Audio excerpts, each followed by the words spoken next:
நாங்கள் நம்முடைய மனக்கங்களை பற்றி இந்த தொடர்ந்து 2 செய்திகளை பார்த்து கொண்டு வருகிறோம். நமக்கு அவர் பிரகாசமான மனக்கங்களை கொடுக்க வேண்டும். நாங்கள் சரியாக பார்க்கும்படியாக அவர் நம்மை வழிநடத்த வேண்டும். இந்த 2 காரியங்களை நாங்கள் பார்த்தோம். அதற்காக நாங்கள் எப்போதும் ஜெபிக்க வேண்டியவர்களாக இருக்கிறோம். இன்றைய நாள் 2 பேரை நாங்கள் பார்க்க போகிறோம். 2 பேருக்கும் கண்கள் புடுங்கப்பட்டதாக இருக்கிறது. பிசாசானவன் இன்றைய நாளில் அநேக தேவனுடைய பிள்ளைகளுக்கு செய்கிற காரியம், நம்முடைய கண்களை அவன் புடுங்குகிறவனாயிருக்கிறான். நியாயாதிபதிகள் 14ஆம் அதிகாரம் 21ஆம் வசனத்தில் நாங்கள் பார்க்கிறோம். சிம்சோனை பற்றி சொல்லப்பட்டிருக்கிறது. ஜட்ஜஸ் 16:21. பெலிஸ்தர் அவனை பிடித்து, சிம்சோனை பிடித்து அவன் கண்களை பிடுங்கி அவனை காசாவுக்கு கொண்டு போய் அவன் 2 வெண்கல விலங்கு போட்டு சிறைச்சாலையிலே மாவரைத்து கொண்டிருக்க வைத்தார்கள். தேவனால் அபிஷேகம் பண்ணப்பட்ட ஒரு மனுஷன். அவன் மூலமாக ஆண்டவர் இஸ்ரவேலுக்கு ரட்சிப்பை கட்டளையிட்டிருந்தார். எனக்கு பிரியமானவர்களே, நம் மூலமாக இந்த தேவனை அறியாத பிள்ளைகளுக்கு ரட்சிப்பை ஆண்டவர் கட்டளையிட்டிருக்கிறார். நம் மூலமாக அநேக ஜனங்களை தேவனுடைய ராஜ்யத்துக்கு கொண்டு வர வேண்டும். நம் மூலமாக அவர்கள் ரட்சிக்கப்பட வேண்டும் என்பது கர்த்தருடைய சித்தமாயிருக்கிறது. நம் ஒவ்வொருவரை குறித்து ஆண்டவருடைய சித்தமாயிருக்கு. அதுவே நமக்கு கொடுக்கப்பட்ட பிரதான கட்டளையாய் கொமிஷனாயிருக்கிறது. சிம்சோனை கொண்டு ஆண்டவர் இஸ்ரவேலுக்கு பிரதான ரட்சிப்பை கட்டளையிட்டிருந்தார். ஆனால் அவருடைய முடிவை நாங்கள் பார்த்தோம் என்று சொன்னால் அவருடைய 2 கண்களும் பிடுங்கப்பட்டதை நாங்கள் பார்க்க முடிகிறது.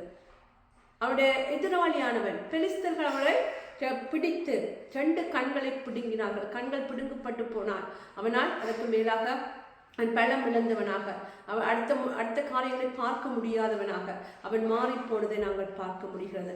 தேவனால் அபிஷேகப்பட்ட ஒரு மனுஷன், இஸ்ரவேலுக்கு ரட்சிப்பை கொடுத்த மனுஷன், பிரதான காரியங்கள் செய்த காரியங்கள் எல்லாம் எழுதப்பட்டிருக்கு. ஒரு தாடி எழும்பினாலே அவன் 1000 பேரை கொண்டான் என்று எழுதப்பட்டிருக்கிறது. அப்படிப்பட்ட காரியங்கள் செய்த மனுஷனுடைய கண்கள் பிடுங்கப்பட்டதுக்குரிய காரணம் என்னவென்று சொன்னால் அவனுடைய பாவம்.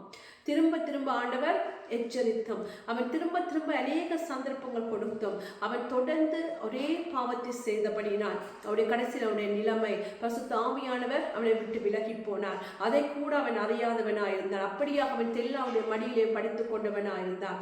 அது மட்டுமல்ல, அப்படி அவன் பாவத்திலே போகும்போது அவன் செய்த காரியம் என்று சொன்னார், அவன் தன்னுடைய உயிர் போனால் நல்லது, அவருடைய அப்படி விசனப்படுத்தினான் என்று சொல்லப்பட்டிருக்கிறது. அந்த ஸ்பிரிட் ஆஃப் டிலைலா எப்படியாக அவனை அவனை அலட்டி கொண்டிருந்தபடினால் இனி அவன் உயிர் மீது அவன் கசப்பு வந்து அவன் ரகசியங்களை வெளிப்படுத்தினவனாயிருக்கான். அப்படி அவன் வெளிப்படுத்தின போது அவள் அதை பெலிஸ்தருக்கு அறிவித்து, பெலிஸ்தர் அவனுடைய தலையை சிரைத்து அவனுடைய பலத்தை நீக்கி அதனுடைய முடி அந்த பரிசுத்த ஆவியானவரை விட்டு நீங்கி போனான் என்று சொல்லப்பட்டிருக்கு. அடுத்து அவர்கள் செய்த காரியம் என்னவென்று சொன்னால் அவருடைய கண்களை பிடுங்கினார்கள் என்று சொல்லப்பட்டிருக்கிறது.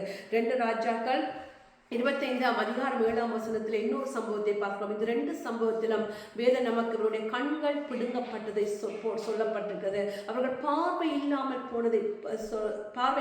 போனார்கள் என்று சொல்லப்பட்டிருக்கிறது. அவர்கள் எதிரிடத்தில் அவர்கள் சிக்கினார்கள். அப்பொழுது அவர்கள் அந்த பார்வை இழந்தவர் கண்ணை கெடுத்தார்கள் என்று சொல்லப்பட்டிருக்கிறது. 2 ராஜாக்கள் 25:7 சொல்கிறது. இங்கே சிதேக்கியா ராஜா பற்றி சொல்லப்பட்டிருக்கிறது. எப்படியாக அந்த எதிரிகள் அவனுடைய கண்ணை பிடுங்கினார்கள் என்று சொல்லப்பட்டு 25:7 சிதேக்கியாவின் குமாரனை அவன் கண்களுக்கு முன்பாக வெட்டி சிதேக்கியாவின் கண்களை குருடாக்கி அவனுக்கு 2 வெண்கல விலங்குகளை போட்டு அவனை பாபிலோனுக்கு கொண்டு போன அதே காரியம், சிம்சோனுக்கு செய்த அதே காரியத்தான் எதிராளிகள் இப்போ இங்கே இவனுக்கு செய்கிறதை நாங்கள் பாபிலோன் ராஜாவுடைய இராணுவத்தினர் அவனுக்கு செய்கிறதை நாங்கள் பார்க்க முடிகிறது. இவனுடைய காரியம் அதான்றது. அவன் கண் கூடாவதற்கு முன்பாக அவன் பார்த்த கடைசி காட்சி என்னவென்று சொன்னால் தன்னுடைய குமாரர்களை, தன்னுடைய பிள்ளைகள் வெட்டுப்பட்டு வாளால் வெட்டப்பட்டு கொன்று போடப்பட்டது. அதான் அவன் கடைசியாக பார்த்த கடைசி காட்சியாக இருந்தது. அதற்கு பின்பாக அவனால் ஒன்றும் பார்க்க முடியவில்லை. அவன் கண்களை சிதைத்தார்கள். வெண்கல விலங்குகளை போட்டு பாபிலோனுக்கு கொண்டு போனார்கள். பெலிஸ்தர்கள் சிம்சோனை பிடித்தார்கள். அவருடைய கண்ணை குருடாக்கினார்கள், சிதைத்தார்கள். வெண்கல விலங்குகளை போட்டு அவனை பெலிஸ்தருடைய தேசத்துக்கு கொண்டு போனார்கள். 2 சந்தர்ப்பத்தை பார்த்தா பிரியமானவர்களே, இவர்கள் கண்ணை இழந்து போனதுக்குரிய காரணம், அவர்கள் எதிரிகளுடைய கைகளில் போனதுக்குரிய காரணம், எதிரிகள் அவர்கள் மேற்கொண்டதுக்குரிய காரணம் ஒரே ஒரு காரியம்தான், பாவம். அந்த தேவனுக்கு பிரியமில்லாத காரியங்கள் செய்த ஒரே காரியத்தினால்தான் அவருடைய கண்கள் இல்லாமல் போயிட்டு, அவர்கள் பார்வை இல்லாமல் போனார்கள். நாங்கள் தொடர்ச்சியாக பார்த்து வருகிறோம். ஆண்டவர் நமக்கு பிரகாசமான மனக்கண்களை கொடுக்க வேண்டும், நாங்கள் சரியாக பார்ப்பதற்கு உதவி செய்ய வேண்டும். ஆனால் அப்படி காரியங்கள் இல்லாமல் போகும் என்று சொன்னால் அதற்கு ஒரே ஒரு காரியம் தான் இருக்க முடியும். நாங்கள் தேவனுக்கு பிரியமில்லாத காரியங்கள், துணிகரமாக அந்த காரியங்களை திரும்ப திரும்ப ஆண்டவர் எச்சரித்தோம், அந்த காரியங்களை திரும்ப திரும்ப செய்வோம் என்று சொன்னால் நாங்களும் இப்படியாக முழு குருட்டாட்டம் உடையவர்களாக, குருட்டாட்டம் என்று சொன்னால் நமக்கு அடுத்தாக என்ன செய்வதென்று தெரியாது. வேதிலே ஆண்டவர் பரிசேயர்களை பற்றி சொல்லும்போது குருடர்களுக்கு வழிகாட்டுகிற குருடர்களாக இருக்கிறார்கள் என்று சொல்லப்பட்டிருக்கிறது. நாங்கள் அடுத்தாக நமக்கு போகிற பாதை நமக்கு தெரியாது, ஆண்டவர் வைத்திருக்கிற வழி நமக்கு தெரியாது, அடுத்தாக நாங்கள் என்ன செய்ய வேண்டும் என்று தெரியாது, நமக்கு பலம் இல்லை. எப்போது மற்றவர்களை சார்ந்து ஒரு கண்ணில் குருடர்கள் என்று சொன்னால் எப்போது நாங்கள் மற்றவர்களை சார்ந்து வாழ வேண்டிய நிலைமை வரும், நம்மால் ஒன்றும் செய்ய முடியாது. இப்படியான காரியங்களுக்கு நாங்கள் மாறி போவோம். ஆண்டவர் நமக்கு வைத்திருக்க அந்த வெற்றியுள்ள கிறிஸ்தவ வாழ்க்கை வாழ முடியாதபடி, அவர் நமக்கு வைத்திருக்கிற ஆசீர்வாதங்களை சொந்தரிக்க முடியாதபடி, அவர் நமக்கு வைத்திருக்கிற வழிகளை நடக்க முடியாதபடி, அவர் நம்மை வைத்திருக்கிற வேலையை நாங்கள் செய்ய முடியாதபடி நாங்கள் மாறி போவோம். சிம்சோனை வைத்து ஆண்டவர் இஸ்ரவேலுக்கு பிரதான ரட்சிப்பை கட்டளையிட்டிருந்தார். இன்று நம்மை கொண்டு மற்ற ஜனங்களுக்கு, இந்த தேசங்களுக்கு அவர் பிரதான ரட்சிப்பை செய்வதற்கு அவர் சித்தம் உள்ளவராயிருக்கிறார். ஆனால் சிம்சோன் அவர் செய்த காரியம் என்ன? ஆண்டவருக்கு விரோதமான காரியங்கள், ஆண்டவருக்கு பிரியமில்லாத காரியங்கள், திரும்ப திரும்ப அந்த காரியங்களை செய்து அவனுடைய விட்டு பரிசுத்த அவருடைய பலமெல்லாம் நீங்கி போயிட்டு, அவருடைய அபிஷேகம் இல்லாமல் போயிட்டு, அவருடைய பார்வை இல்லாமல் போயிட்டு, அப்படிப்பட்ட காரியங்களுக்குள்ளாக அவன் போனதை பார்க்க முடிகிறது.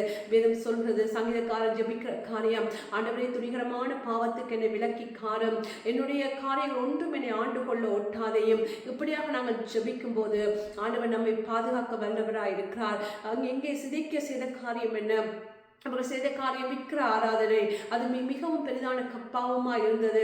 ஆண்டவர் அநேக தீர்க்கதரிசிகளை அனுப்பினார், அநேக தீர்க்கதரிசிகளை கொண்டு எச்சரித்தார், இந்த காரியங்கள் எனக்கு பிரியமில்லாத காரியம், இந்த விக்கிர ஆராதனையிலிருந்து மனம் திரும்புங்கள் என்று எவ்வளவாக எச்சரித்தோம். அவர்கள் அந்த பாவத்தை விட்டு விலகவில்லை. அவருடைய கடைசி பார்வை தன்னுடைய பிள்ளைகள் கொல்லப்படுவதை பார்த்தான், அதோடு அவருடைய பார்வை இல்லாமல் போயிட்டு. எனக்கு பிரியமானவர்கள், என்று என்னாலும் ஆண்டவர் நமக்கு எச்சரிக்கிற சத்தங்களை நாங்கள் கேட்டு அவருடைய வழிகளை நாங்கள் நடக்கும்படியாக, அவருடைய வழிகளை நாங்கள் நடக்கும்படியாக, கர்த்தாவே என்னை ஆராய்ந்து பாரும், என் இதயத்தை சோதித்து பாரும், வேதனை உண்டாக்கும் வழி என்னத்தில் உண்டோ என்று பார்த்து நித்திய வழியில் என்னை நடத்தும் என்று நாங்கள் ஜெபிக்கும் போது கர்த்தர் நம்மை வழி நடத்த வல்லவர் இருக்கிறார். அவர் நமக்கு 2வது சான்ஸை கொடுக்கிற தேவன். யோனாவுக்கு 2வது chances. God is a God of second chances.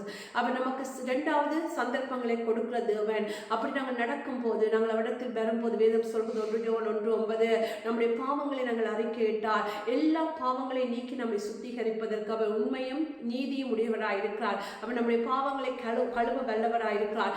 நம்முடைய கண்கள் கூடாக்கப்படாதபடி, முழுமையாக கண்கள் பிடுங்கப்படாதபடி அவர் பாதுகாக்க வல்லவராயிருக்கிறார். நாங்கள் அவரிடத்தில் திரும்பி வரும் போது அவர் நமக்கு 2வது சந்தர்ப்பத்தை கொடுக்கிற தேவனாக இருக்கிறார். இந்த நாளில் நாங்கள் கண்களை பார்த்தோம், நம்முடைய கண்கள் பிடுங்கப்படாதபடி, நாங்கள் சரியான பார்வையுடையவர்களாக இருக்கும்படி, பிரகாசமுள்ள மனக்கண்களாய், நாங்கள் மனக்கண்கள் உள்ளவர்களாக நாங்கள்